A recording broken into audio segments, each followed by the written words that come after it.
नमस्कार दोस्तों। आज के वीडियो में हम बात करेंगे यूनिफॉर्म सिविल कोड 2025। एक देश एक कानून क्या अब पूरे भारत में लागू होगा? क्या आप जानते हैं कि भारत में हर धर्म के लिए अलग अलग कानून होते हैं। शादी, तलाक, संपत्ति, ये नियम हिंदू, मुस्लिम, सिख, ईसाई सबके लिए अलग अलग हैं। लेकिन अब सरकार एक ऐसा कदम उठाने वाली है जो सबके लिए एक समान कानून लेकर आएगा। जी हाँ, हम बात कर रहे हैं यूनिफॉर्म सिविल कोड यानी समान नागरिक संहिता की, जो 2025 में चर्चा का विषय बनी हुई है। यूनिफॉर्म सिविल कोड क्या है?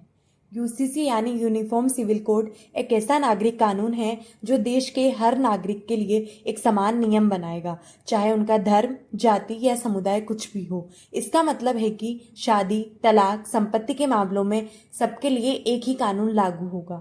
आज तक हमारे देश में पर्सनल लॉज यानी निजी कानून धर्म के आधार पर अलग अलग हैं। उदाहरण के लिए मुस्लिमों में 3 तलाक, हिंदुओं में अलग संपत्ति नियम, ईसाइयों के अलग तलाक के नियम। इन सबको हटाकर एक कॉमन सिविल लॉ लाना है। संविधान में यूनिफॉर्म सिविल कोड का क्या स्थान है? हमारे संविधान के अनुच्छेद 44 में लिखा है कि राज्य को कोशिश करनी चाहिए कि समान नागरिक संहिता लागू हो, लेकिन यह अभी तक एक दिशा निर्देश है, कानून नहीं। अब तक क्यों नहीं हुआ लागू? सबसे बड़ी वजह है धार्मिक और सांस्कृतिक मतभेद। हर धर्म अपने रीति रिवाजों को बनाए रखना चाहता है। सेकंड, राजनीतिक इच्छा शक्ति की कमी। थर्ड, कानूनी जटिलता। सभी पर्सनल लॉज को एक साथ बदलना आसान नहीं है। यूसीसी 2025 में क्यों चर्चा में है? उत्तराखंड बना देश का पहला राज्य जिसने जनवरी 2025 में यूसीसी लागू किया। इसमें लिव इन रिलेशनशिप रजिस्ट्रेशन अनिवार्य किया गया है। बहुविवाह और ट्रिपल तलाक जैसे प्रथाओं पर रोक लगाई गई है। बेटियों को बराबर संपत्ति का अधिकार दिया गया है। और अब केंद्र सरकार भी पूरे देश में यूसीसी लागू करने की दिशा में सक्रिय हो गई है। फैक्ट्स और आंकड़े। देश की 73% जनता का मानना है कि यूसीसी लागू होना चाहिए। एक सर्वे के अनुसार सुप्रीम कोर्ट ने कई बार सरकार को सलाह दी है कि वह यूसीसी की दिशा में कदम उठाए। कानून आयोग, लॉ कमीशन ने हाल ही में फिर से इस पर राय मांगी है। यूसीसी के फायदे। फर्स्ट, सभी नागरिकों के लिए कानूनी समानता। सेकंड, महिलाओं को बराबरी का अधिकार। थर्ड, देश में एकता और न्याय का माहौल। फोर्थ, अदालतों में मामलों की संख्या में कमी। विरोध के तर्क। फर्स्ट, धार्मिक स्वतंत्रता पर हमला माना जाता है। सेकंड, अलग अलग समुदायों की पहचान खतरे में पड़ सकती है।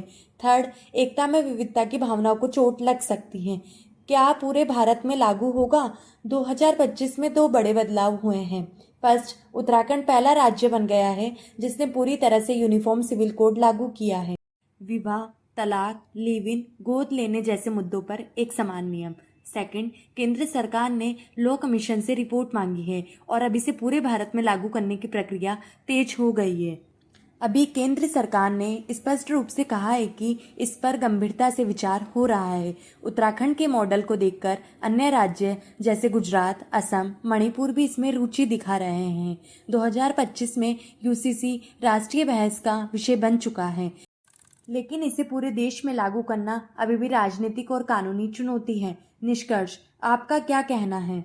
तो दोस्तों, यूनिफॉर्म सिविल कोड क्या एक राष्ट्र के लिए जरूरी है या सिर्फ एक राजनीतिक एजेंडा? नीचे कमेंट में अपनी राय जरूर दीजिए। अगर आपको ये वीडियो पसंद आया हो तो लाइक करें, शेयर करें और इनसाइड द नेशन चैनल को सब्सक्राइब करना ना भूलें। बेल आइकन दबाएं ताकि आपको हर वीडियो की इन्फॉर्मेशन सबसे पहले मिले। Thank you.